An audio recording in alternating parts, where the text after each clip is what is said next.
लिंगाष्टकं ब्रह्ममुरारिसुरार्चितलिङ्गं निर्मलभासितशोभितलिङ्गं जन्मजदुःखविनाशकलिङ्गं तत्प्रणमामि सदा शिवलिङ्गं देवमुनिप्रवरार्चितलिङ्गं कामदहनकरुणाकरलिङ्गं रावणदर्पविनाशनलिङ्गं तत्प्रणमामि सदा शिवलिङ्गं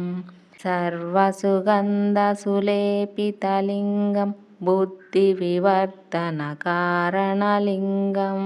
सिद्धसुरासुरवन्दितलिङ्गं तत्प्रणमामि सदा शिवलिङ्गं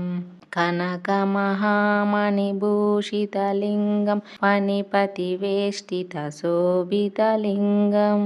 दक्षसुयज्ञविनाशनलिङ्गं तत्प्रणमामि सदा शिवलिङ्गं कुङ्कुमचन्दनलेपितलिङ्गं पङ्कजहारसुशोभितलिङ्गं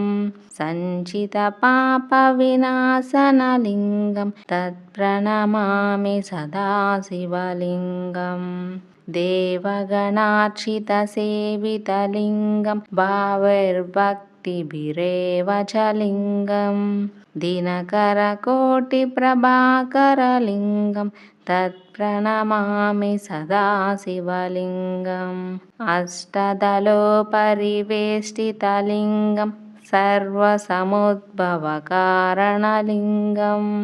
अष्टदरिद्रविनाशनलिङ्गं तत्प्रणमामि सदा शिवलिङ्गं सुरगुरुसुरवरपूजितलिङ्गं सुरवनपुष्पसदार्चितलिङ्गं